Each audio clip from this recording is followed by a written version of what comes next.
experiencing heat stroke. But I didn't know if that was a mirage. I thought mirages were supposed to be pools of water and fruit trees, not a pair of lights sprinting on a mountain and a torso taking a leap of faith. As I started to feel better, I realized that I hadn't taken a sip of water since the first lesson. I usually take a sip at the second rest area, or after we ran up the stairs. I asked the guide to just give me a couple more minutes and I'll be fine speaking. And he took that opportunity to go look in the direction that I had set out cautiously, a couple meters away from me to face. And instead of checking on my well-being, Abdullah told me in his excited manner that that was a good move, because it gave him time to scout the area. He thought that I was being lazy, faking it so we could linger at the top of this hill. And insecurely, I pretended that that was exactly what I was doing, and that I was fine for it. I only went along with it because I didn't want to be worried. And after taking down that first bottle of the electrolytes, I felt 100% better. Even though I wasn't sure if I had just been hallucinating from dehydration. Part of me just didn't want to be a liability to the team, or for them to think I was the weak link. I don't know, it was super insecure of me. But Abdullah continued talking. He peeked over my shoulder to make sure the guy was still looking off into the distance. Then he pointed further north towards the next hilltop and said, "You see it, dude? And right there, almost to the top of the next hill, there was a clear arch on the left side of that hill that you wouldn't be able to see from the main trail. And this arch was clearly the shape of an L. And it hit me. The judgment words going through my head again. Through the eye of the arch, if you look through, you will see my name." A rush of adrenaline goes through my veins instead of a cold flash. We are going to find this thing, but how are we going to convince the guy to take us to that next hill? Because there's no way that he's going to go further off trail just for the sake of some Instagram pictures. I'm starting to mull over the options of parting ways with the guy. But Abdullah speaks up before I do. We had just been talking privately and I reassured him that I'm feeling a bit. But Abdullah tells the guy that he thinks that we should camp this evening. He says, "I don't think Doug's ready to be. And even though I was feeling insecurities about being the weekend, that angle was it was the perfect opportunity to stay at this rate and he basically goes to the arch on the next hill early the next day. While we have the whole day.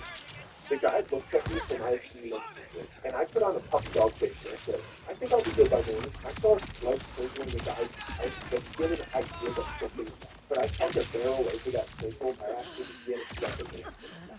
It seemed to work, so we started to set up camp on top of the hill in between the pair of pines. As the sun started setting and our camp was built out, we started to eat and chat, and everything felt kind of normal again. Since we had to wait for morning to do anything, there was no mind games to play or no food to look for, so we all got to relax for a minute. We had pitched our tents in between the two columns and lit our fire At about least give 10 me a feet in front of the challenge. entrance to our tent. We were all fed and rehydrated as we started to wind down and very peaceful.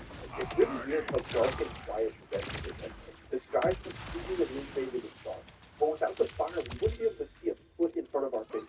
The only sounds that we could hear were small insects, an occasional breeze, and a small crackling from the fire. We're all starting to get drowsy, so we all start talking again. You could tell that we're all just about ready to hit the sleeping bags. And let me tell you, there's nothing quite as exhausting as spending your entire day hiking in a blazing desert. I could feel my eyes starting to get heavy as we're walking towards the tent. But as we're about to climb in, we start to hear something that sounds like a major crackle in the fire. It doesn't sound like it's coming from the direction of the fire that's right behind us. We all look at each other a little bit confused when we hear it again, and it's definitely coming from in front of us. And we all stay extra quiet, waiting to hear it. And it only takes a couple seconds and we hear two back to back. And it sounds like it's getting louder and closer. We hear another one, but this time it sounded like somebody slapped two bricks together. Not just a crackle in the fire. These pops keep happening, but we could see no sign of the sound. At this point, we all walk up Ready to to the die? edge of the hill, and we're looking down in front of us towards the main trail. We hear another one, but this time we see a little flash coming from the source of the sound. It just looked like a flash of a firework in the distance, and they keep going off and they keep getting closer. From our perspective, when we're looking at the main trail, the flashes are coming from the right side, but each one keeps getting closer to the middle. By the time it gets in front of us, right about where the Who church of are the you? trail was, the flash of this thing barely illuminates the source, and we realize it's a man unloading a pistol into the air, and he's not even saying any words. He's making mindless sounds and steady shots in his chest. I start looking around, grabbing my binoculars, and trying to get a closer look for the next time he shoots. And he gets illuminated again, and I'm scanning the darkness and fading off to the left. He must have reloaded because he let off quite a few simultaneously while he was letting out a Nowhere really loud redundant. shout, and I'm finally able to get him in the sights of my binoculars as he does it. This man is ass naked, jogging the main trail, just firing his pistol into the sky in the middle of the night in a desert.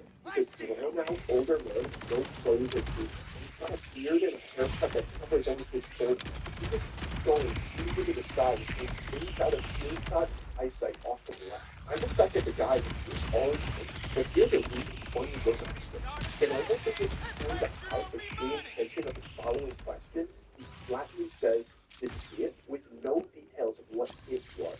I'm already super suspicious, so I said, "Well, that depends. What did you see?" He seemed really frustrated with this answer and confirmed his suspicion. He was only going to tell us that he saw it. I had seen it. Then he replies with something that doesn't really make sense to me. And he just says, "I saw the hermit." Abdul was super confused, so I just start passively replying. So by the hermit, you mean you saw a man half naked unloading his pistol in the sky, right? You can see the between the trigger, and what I said really got under his skin. And he finally said what he really felt. You know this is all happening because of you guys, right? And me and Abdullah look at each other like, oh, here comes the truth. He seems like he's finally angry enough to speak from his heart and spill all the truth. And he starts with a series of questions. You guys know why the Smoky Mountains are called the Smoky Mountains? Because of the notorious smoky clouds that cover their peaks. Do you know why Apache Mountain is named Apache Mountain? Because Apache lived there. Do you know why Buffalo Valley is named Buffalo Valley? Because the sheer amount of buffalo that roamed there. Why do you think these mountains are called the Superstition Mountains? Do you think it's a coincidence? Me and Abdullah have had it up to here with this guy. And Abdullah replies, "Wait, I thought these were called the Pyrite Mountains because all the fake gold is here, right?" And I pile on. I go, "No, wait, I thought they were the Hermit Mountains because of the hermit crab we just saw shooting his gun into the sky." The guy claps back immediately with, "They should call these the dipshit mountains because all of the